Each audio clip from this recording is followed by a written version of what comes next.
नहीं दिखा। India mobile Congress 2020 के कार्यक्रम की पीएम नरेंद्र मोदी ने वीडियो कॉन्फ्रेंसिंग के जरिए शुरुआत की। टेलीकॉम सेक्टर के दिग्गजों से बात करते हुए पीएम ने कहा कि तकनीकी क्रांति का फायदा आम लोगों, छोटे कारोबारियों और किसानों तक पहुंचना चाहिए।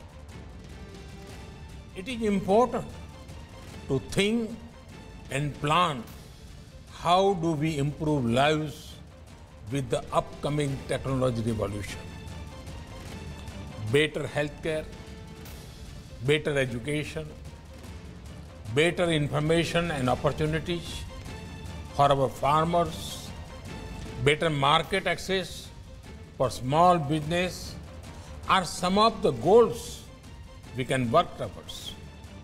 कोरोना वैक्सीन को मंजूरी मिलने के बाद देश में टीका लगाने का सबसे बड़ा अभियान चलाए जाने की उम्मीद है। इंडियन एक्सप्रेस अखबार की रिपोर्ट के मुताबिक कोरोना वायरस के खिलाफ सरकार ने टीका लगाने के लिए अपना प्लान तैयार कर लिया है। बताया गया कि एक शख्स को टीका देने में आधे घंटे का वक्त लग सकता है। टीका लगाने के लिए बनाए गए हर केंद्र में 3 कमरे होंगे, जहां पहले कमरे में टीका लगवाने पहुंचे शख्स को अपनी बारी का इंतजार करना होगा। दूसरे कमरे में कोरोना का टीका लगाया जाएगा। तीसरे कमरे में उसके शरीर में टीका लगने के बाद होने वाली गतिविधियों को देखने के लिए उसे वहां आधे घंटे तक बिठाया जाए। रिलायंस इंडस्ट्रीज लिमिटेड के सीएमडी मुकेश अंबानी ने दावा किया कि रिलायंस जियो देश में 5G सर्विस लॉन्च करने के लिए तैयार है। उन्होंने सरकार से 5G सेवा शुरू करने से जुड़े नीतिगत कदम उठाने की अपील भी की। मुकेश अंबानी ने यह बात इंडिया मोबाइल कांग्रेस 2020 कार्यक्रम में कही। India is today among the best digitally connected nations in the world. In order to maintain this lead, policy steps are needed to accelerate early rollout of 5G and to make it affordable and available everywhere. I assure you that Jio will pioneer the 5G revolution in India in the second half of 2021. It will be powered by indigenous developed network, hardware and technology components. Jio's 5G service will be a testimony to your inspiring vision of Atmanirbhar Bharat. Haryana के कैथल में कांग्रेस नेता रणदीप सुरजेवाला पर किसान भड़क गए और उनके खिलाफ जमकर नारेबाजी की। हंगामा तब हुआ जब वो भारत बंद के दौरान शहर की एक सड़क पर जैम लगाए किसानों को समर्थन देने पहुंच गए और वो खुद भी धरना दे रहे किसानों के बीच बैठ गए। लेकिन तभी किसानों ने उनका विरोध शुरू कर दिया। देखते ही देखते वहां हंगामा होने लगा। इस बीच किसानों ने रणदीप सुरजेवाला को घेर लिया और उनके खिलाफ नारेबाजी करने लगे। थोड़ी देर तक तो उन्होंने किसानों को समझाने की कोशिश की, लेकिन बात बिगड़ती देख उन्होंने वहां से जाने में ही अपनी भलाई समझी।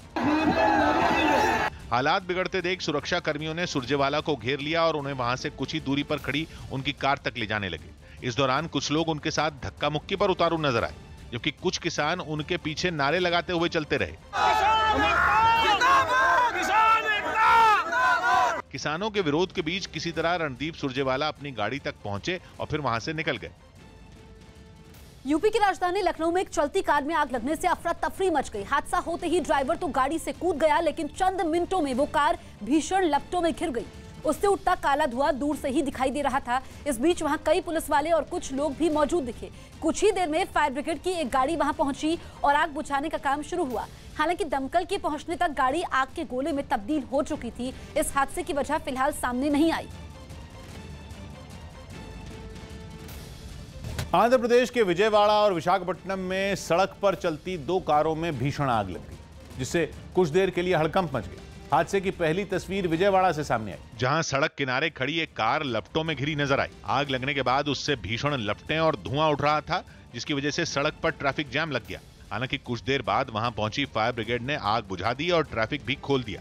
बताया गया कि इस हादसे में कार में सवार 2 लोगों को चोटें भी आईं। वहीं दूसरा हादसा विशाखापट्टनम में हुआ। वहां भी सड़क पर चलती कार में अचानक आग लग गई।